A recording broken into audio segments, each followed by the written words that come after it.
We have a special caller coming in. Caller, state your name and your question for us, please. My name is Devin. Hey. How do I get out of a toxic relationship? How do you get out of a toxic relationship? Yeah. Dang, that's deep. I believe that Americans struggle with toxic relationships. Toxicity. Like, yes, that's most definitely a negative feeling. Have you tried to communicate with this other person? Have y'all sat down and talk? Like, what is making a relationship toxic? Like, what's going on? Just a lot of arguments, you know what I'm saying? Stuff like that. So, let me ask you a question before I give some insight. Are you an angry person yourself? Or would you say that you have a quick temper? Yeah, I do. a quick temper. Okay. So with that being said, you have to allow a person to dig their own graves. If that makes sense to you. So what I would suggest is understanding this concept.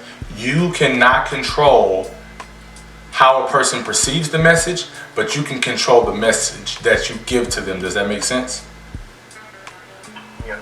And then at the end of the day, you're the only person who can control your emotions and your temper. So make sure that you're focusing on channeling your energies into more positive things and trying not to let people ruffle your feathers as easily. So if someone was to say something, like, I know for a fact that when people speak to me in a specific way, it triggers me. So if you speak to me in a way to where you think that you're a boss over me, or that you control me in some type of way, it kind of like really pushes my buttons, and it's a trigger for me. So it kind of makes me step back. I used to just snap off and start arguing back and tell them, who the world you think you're talking to, and da-da-da-da-da. Now I'll kind of like calm down, breathe for a second, and give them this look and say, hey, watch your tone. And that's like their cue to understand, I don't like what you just said to me, and you need to be mindful of how you're speaking to me, because you wouldn't appreciate it if I talked to you in the same manner. Right. And if you can break that down to that person and they still can't understand what you're saying because their anger is out of control and they can't control their anger, then that's when you bring that to their attention, and then you take a couple steps back from that situation. So what are y'all arguing about, if you don't mind me asking, so I can get more in depth of how to help you? Just about communicating. She just says that I don't communicate enough. She said you don't communicate enough? No. So do you want to get out the relationship, or do you want to make the relationship better? I just want to make it better. Okay. So ways to make it better is learning how to communicate, like listening to her. Like if she's telling you that, you're doing something that she don't like, work on it to make it better. You got to be open-minded. Like you have to be selfless in a relationship in order for it to work. And that's on both ends, not just on one. Also, you have to set boundaries in a relationship, and you got to let her know what those boundaries look like so she don't cross them. That way y'all not arguing over boundaries or things that you don't like. You know what I mean? I can tell you right now, personally, I repeat, do not try to flip the script on her and hold her accountable for something because she brought it to your attention. Do it if she actually did it, but don't try to flip the script. Like if she's bringing something to your attention, and then you turn around and be like, well, you did it 2 days ago.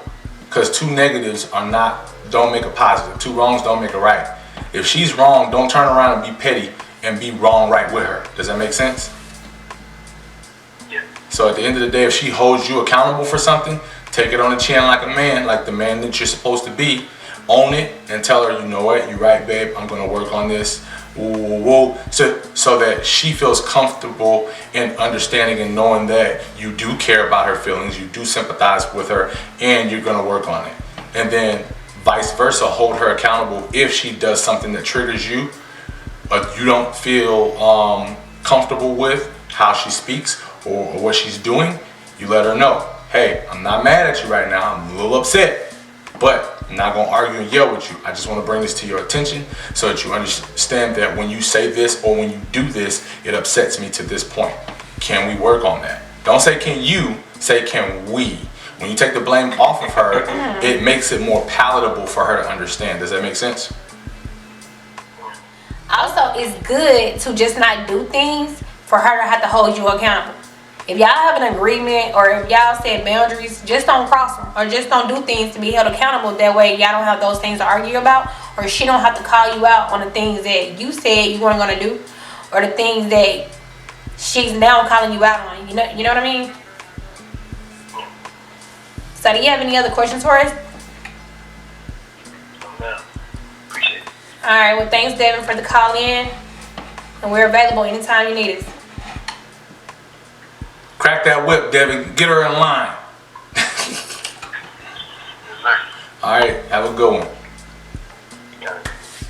Anytime you're dealing with toxicity in a relationship, you always have to take 2 steps back, take a deep breath, and make sure that you're not entering into a situation that's already spiraling out of control. Right. Be the person who's more so the cool head than the hot head. Right. And I believe that if you could do that and control the narrative before entering into a situation like that, then it'll become better. Right.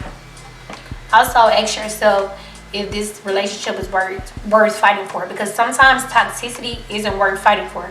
Sometimes the negativity that's inbound in the relationship is best for you to leave it or get out. Sometimes when you argue with a person for so much about different things going back and forth, or he's being petty, she's being petty, and you like tag teaming it, sometimes it's just best to let it go, because at that point it just shows that y'all not going to come to an agreement, y'all not going to hold yourself accountable, and you're going to keep pointing the finger. And at that moment, I just feel like it's best to leave.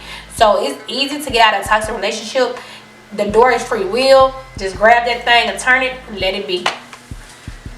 If you have any other comments or questions about this topic, and also I wanted to touch on this. If you're dealing with a toxic situation or a relationship to where it becomes physical in nature, don't be afraid to dial 911 or seek help. No matter how much you love a person, that love does not contribute to that person putting their hands on you. No way, no how, for no reason. And you should not put up with that. So, once again, call for help. Call for Also, help. to touch back on what Jay said, in no circumstances is it okay for you to stay in a relationship if somebody's putting their hands on you, or if it's abusive. At that time, you need to leave. Let it be. Don't stay in it. Don't make excuses for that person. No justifications, because we don't want to see you being carried out in a body bag. With that being said, we out.